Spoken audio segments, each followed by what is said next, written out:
The year is 1872. The Arizona Territory stretches endlessly under a crimson sky. A modest wooden homestead sits alone against the harsh landscape. Thomas Jeffords, 45, weathered but kind-eyed, chops wood outside his home. The air is thick with tension. This is Apache country. Sound: the rhythmic thud of axe against wood. Wind whistling through canyon walls.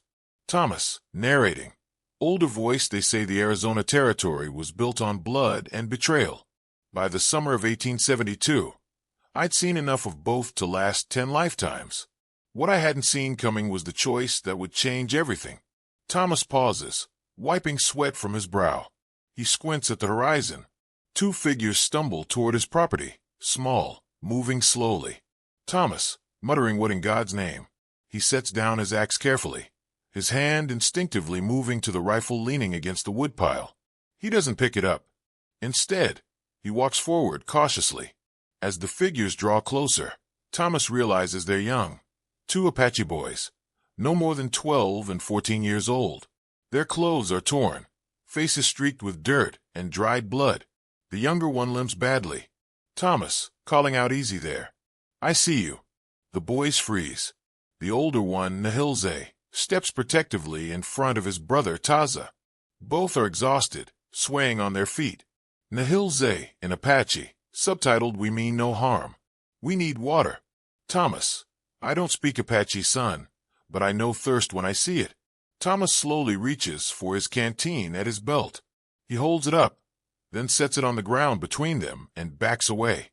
The boys don't move. Thomas, gesturing, "Go on. It's safe." Nahilze looks at Thomas for a long moment, searching his face.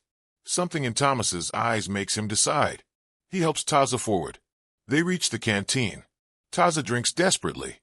"Thomas, slow down, boy. You'll make yourself sick." Thomas notices the younger boy's leg, a deep gash, badly infected. His expression darkens with concern. Thomas gestures toward his cabin. The boys hesitate. Thomas, slowly, using gestures inside. "Medicine. Food. You understand." He mimes eating, then points at Taza's leg and makes a bandaging motion. Nahilze nods slowly. Nahilze, in Apache, to Taza, subtitled, "He wants to help."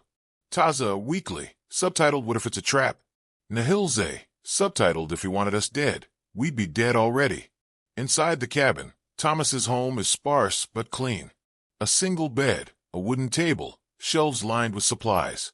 He points the boys toward the table, then gathers medical supplies: cloth, whiskey, a needle, and thread. Thomas, narrating, "My wife Martha had been a healer before the fever took her 3 years prior.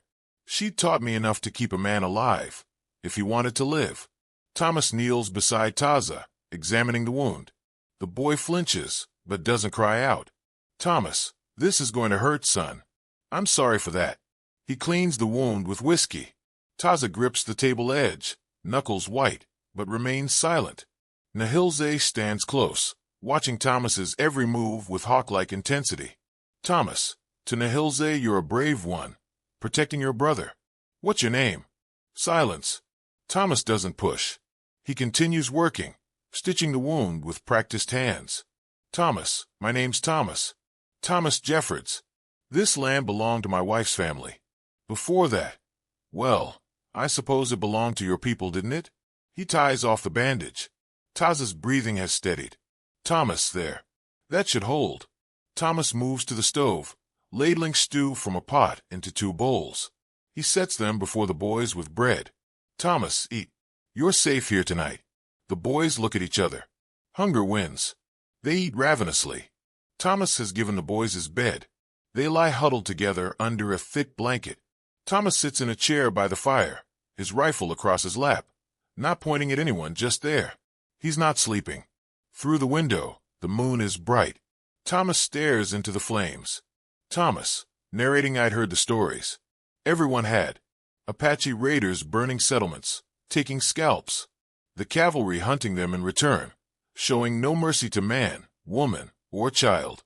It was a war where both sides had forgotten what they were fighting for, if they ever knew to begin with." Nahilze isn't sleeping either. He watches Thomas through slitted eyes. Thomas, without turning, "You can rest, boy. I'm not going to hurt you or your brother. Nahilze sits up slowly. Nahilze, in halting English, why you help? Thomas turns, surprised. Thomas, you speak English. Nahilze little. Mission school. Before. He doesn't finish. Thomas nods understanding. Thomas, I help because you needed help. Simple as that. Nahilze, white men not simple. White men kill Apache. Take land. Break promises. Thomas, heavily you're not wrong about that. I've seen it. I've been part of it, God help me. But tonight, you're just two boys who needed help. And I'm just a man who had it to give. Nahilze studies him. Nahilze, you different. Thomas, maybe. Or maybe I'm just tired of all the killing. Your brother, it going to be all right? Nahilze, if infection not spread. You good healer. Thomas, my wife was the healer. I'm just what's left. An understanding passes between them, two men who've lost much. Nahilze, our mother, soldiers kill. 2 moons ago. We run. Hunt us. Thomas's face hardens. Thomas, I'm sorry for that. Truly. Nahilze, after a pause, you have children? Thomas, had a daughter. Fever took her same time as my wife. She'd be about your age now. Silence settles between them, not uncomfortable, but heavy with shared grief. Thomas, get some sleep.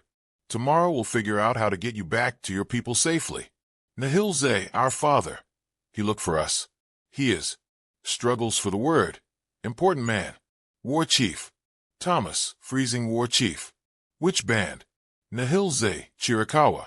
Our father is Cochise. Thomas's face drains of color. Cochise, the most feared Apache leader in the territory, responsible for raids that had left hundreds dead. Thomas, quietly sweet merciful heaven. Nahilze, you know this name.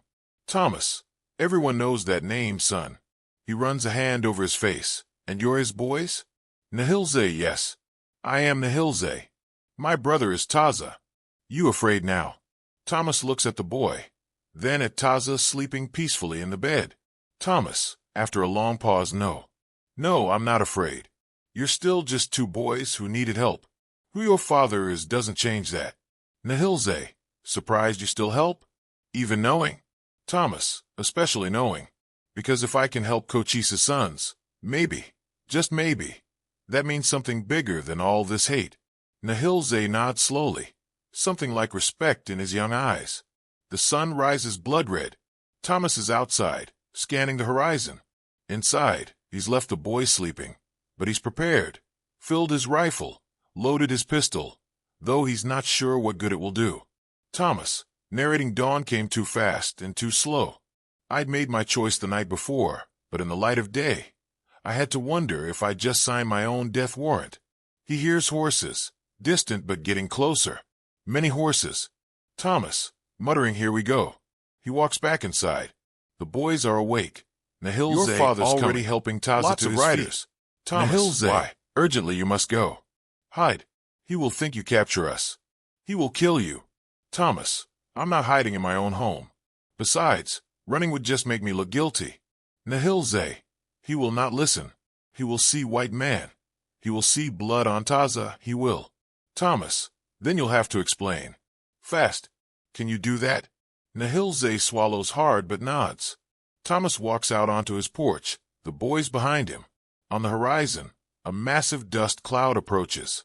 As it draws closer, the shape resolves into riders, at least 150 Apache warriors, armed with rifles, lances, and bows. They move like a single deadly organism. At their head rides Cochise, 52, a commanding presence even at a distance. His face is weathered leather, his eyes hard as flint. This is a man who has fought the American government to a standstill, a leader who has never been defeated. The warriors surround the homestead, a tightening noose. Thomas stands perfectly still, hands visible and empty. His weapons are inside, a deliberate choice. Thomas, quietly to the boys, stay behind me. Let me speak first. Nahilze, he will not. Thomas, trust me. Cochise dismounts. Several warriors do the same, forming a semicircle around Thomas. The tension is a physical thing, ready to explode into violence at the slightest provocation. Cochise's eyes go immediately to his sons, taking in every detail. Taza's bandaged leg, the clean clothes Thomas has given them, their fed appearance. His face remains unreadable. Cochise, in Apache, subtitled Nihilze. Taza, are you harmed? Nihilze, stepping forward, in Apache, subtitled No, Father. This man saved us. He gave us medicine, food, his own bed. He knew who we were and still showed kindness. Cochise's eyes shift to Thomas. They're ancient, those eyes, full of pain, wisdom, and controlled fury.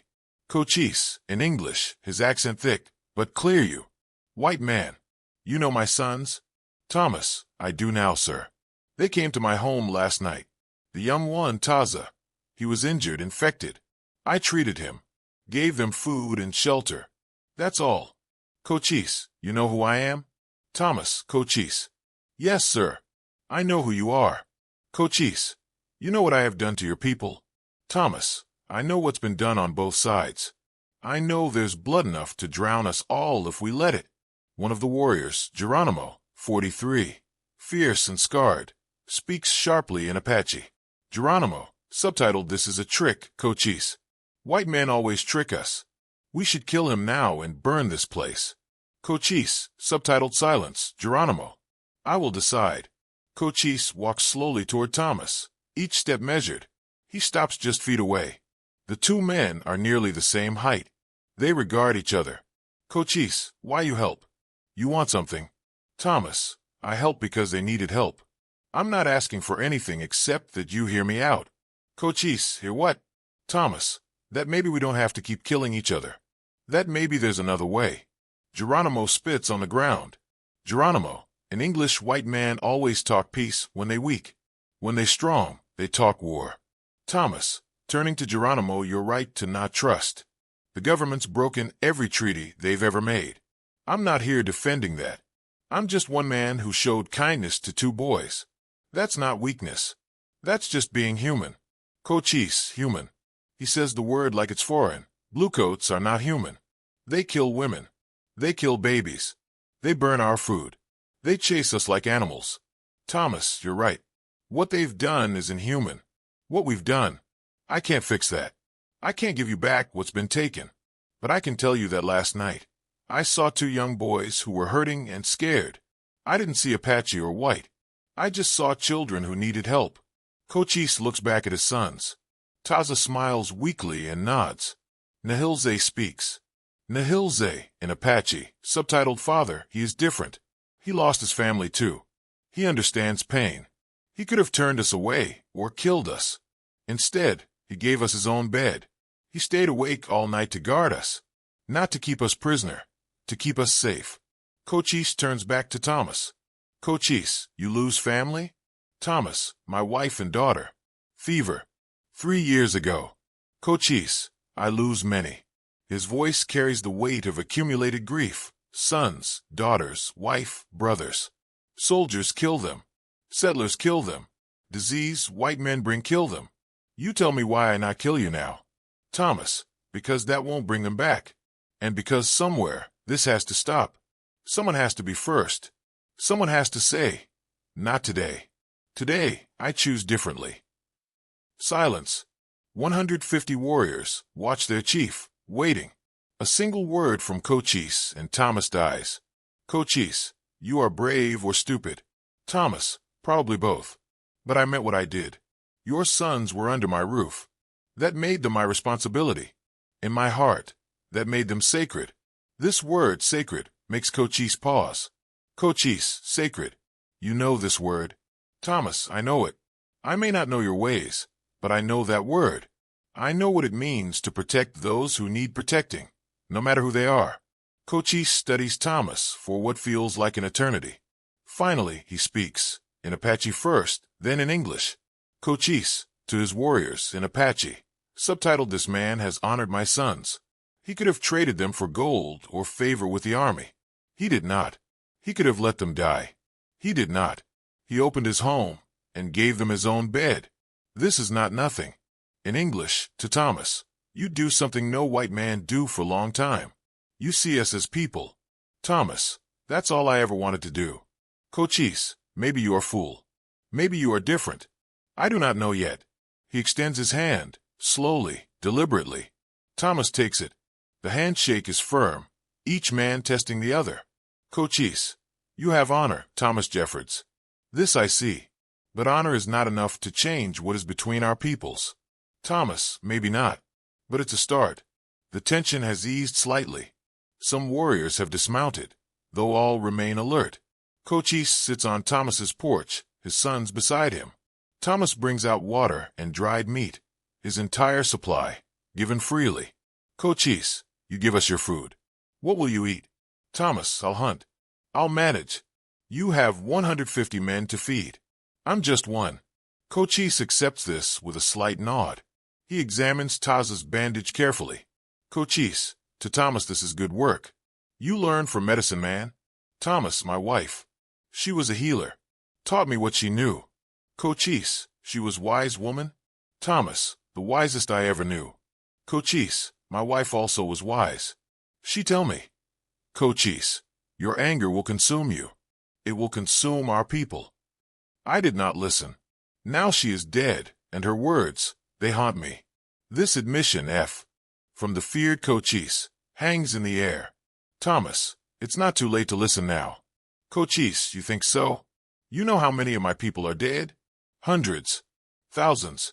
Whole villages. You know what your army do at Apache Canyon. Thomas, heavily I heard. Women and children. There's no words for it.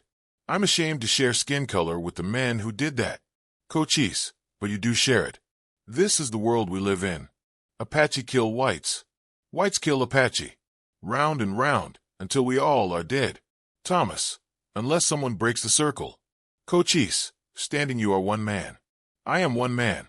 We cannot change this. Thomas, maybe not. But we can change what happens here today. You could have killed me. You didn't. That's something. That's not nothing. Geronimo approaches, speaking urgently in Apache. Geronimo, subtitle Cochise, we should go. The army could track us here. If they find us gathered like this, there will be a fight. And this white man will tell them where we go. Cochise, subtitled will he? He turns to Thomas. Cochise, in English my war chief, says you will tell army where we go. That you will betray us. What you say to this? Thomas, I say where you go is your business. I'm no friend to the cavalry. They've brought nothing but death to this territory. Whatever I know stays with me. Geronimo, in English words. Just words. White man's words worth nothing. Thomas, meeting Geronimo's fierce gaze, then judge me by my actions. I had your chief's sons in my care, alone, vulnerable. I could have ridden for the fort, brought back soldiers, claimed a reward. I didn't. I chose to help them instead. That's not words, that's what I did. Geronimo grunts, not convinced but acknowledging the point. Cochise, you say you want peace. But government will not give peace. They want us on reservation, like animals in cage. They want our land. They want us dead or broken. Thomas, I can't speak for the government, but I can speak for myself. If there's ever anything I can do, to build trust between us, I'll do it. Whatever it takes. Cochise, after a long pause, you're a strange man. Thomas Jeffords. You have. He searches for the word, coyote spirit. Clever, unexpected. This is good. He calls to Nahilze. Cochise, in Apache.